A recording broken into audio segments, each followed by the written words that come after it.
नमस्कार दोस्तों, स्वागत है आपका मेरे YouTube चैनल स्मार्ट स्टडी में। और जैसा कि आप जानते हैं, हम 9वीं 10वीं 11वीं 12वीं विज्ञान एवं कुछ प्रतियोगी परीक्षाओं के बारे में पढ़ रहे हैं साथियों।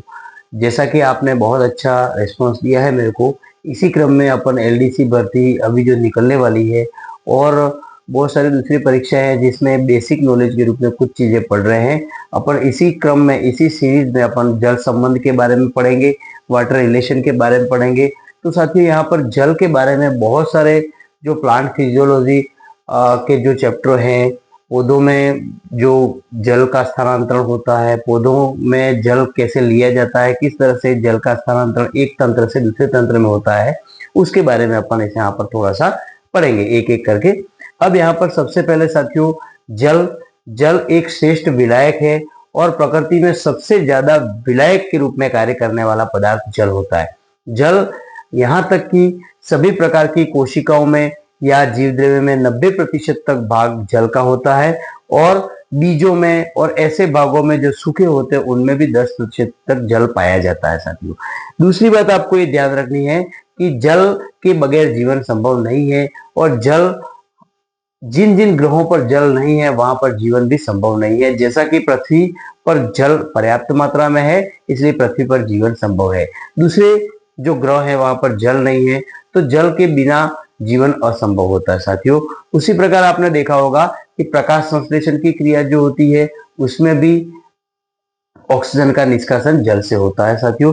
तो यहाँ पर जल एक श्रेष्ठ विलायक है और जल के बगैर किसी भी कार्य को होने से रोका जा सकता है, यानी कि जल के बगैर कोई कार्य संभव हो सकता नहीं है। दूसरी बात, जल एक श्रेष्ठ विलायक होने के साथ साथ जल के अंदर कुछ मुख्य गुण होते हैं जो मैं आपको बताना चाहूंगा, जिसके कारण जल जो होता है वो सभी प्रकार के कार्यों में सर्वाधिक महत्वपूर्ण योगदान देता है। सबसे पहले साथियों, यहाँ पर देखा जाए तो जल की विशेषताओं में जल ध्रुवीय प्रवृत्ति में होता है। इसका जो पोलर नेचर होता है, इसके कारण जल अलग अलग ध्रुवों में बढ़ जाता है और अपने साथ दूसरे पदार्थों को वो सॉल्वेंट कर सकता है, घोल सकता है।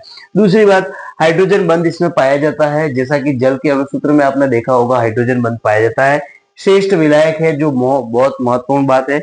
उसके बाद संसर्जन एवं आसंजन बल इसमें पाया जाता है।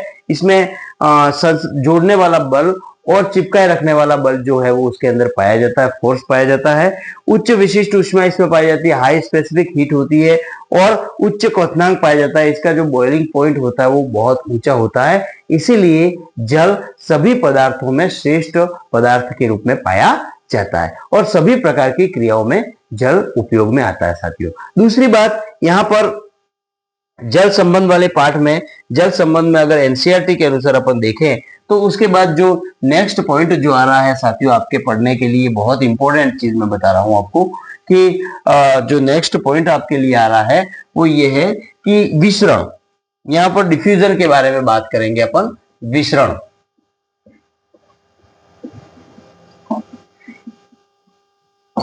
डिफ्यूजन का अर्थ होता है साथियों किसी गैस, द्रव या ठोस अवस्था में पदार्थ के अणुओं का अधिक सांद्रता से कम सांद्रता की ओर गमन करना विसरण कहलाता है।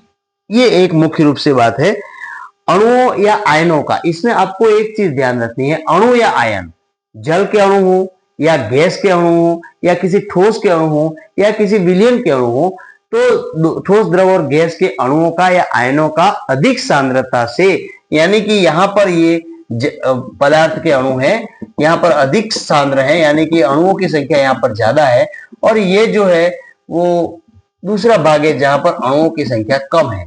तो यहाँ पर विसरण की क्रिया में आपको ये ध्यान रखना है कि विसरण जब होता है तो विसरण की क्रिया में सबसे पहले अधिक सांद्रता से कम सांद्रता की ओर अणुओं का गमन पाया जाता है, उसको अपन विसरण कहते हैं। उसको क्या बोलेंगे साथियों? विसरण।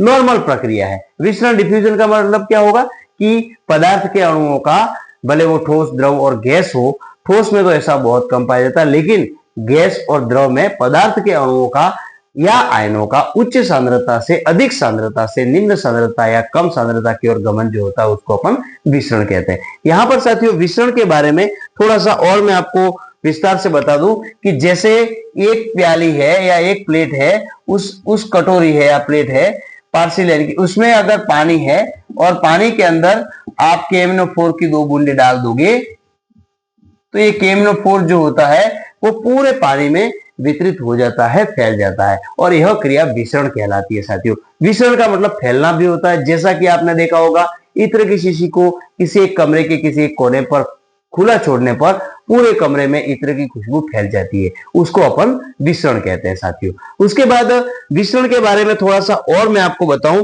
कि विसरण के जो लक्षण होते हैं, विसरण का मतलब होता है जब तक ये सांद्रता दोनों जगह एक समान नहीं हो जाती है तब तक विसरण होता रहेगा, अणुओं का गमन होता रहेगा। जैसे ही सांद्रता दोनों ओर एक हो जाएगी, दोनों भागों में एक हो जाएगी सांद्रता, विसरण क्रिया रुक जाती है या इसको अपन साम्य अवस्था कहते हैं, साम्य अवस्था स्थापित हो जाती है। दूसरी बात, विसरण के लक्षणों में लक्षण जो होते हैं विसरण के, उन लक्षणों में सबसे पहला है पदार्थ के अणु जो होते हैं वो अधिक सांद्रता से कम सांद्रता की ओर गति करते हैं।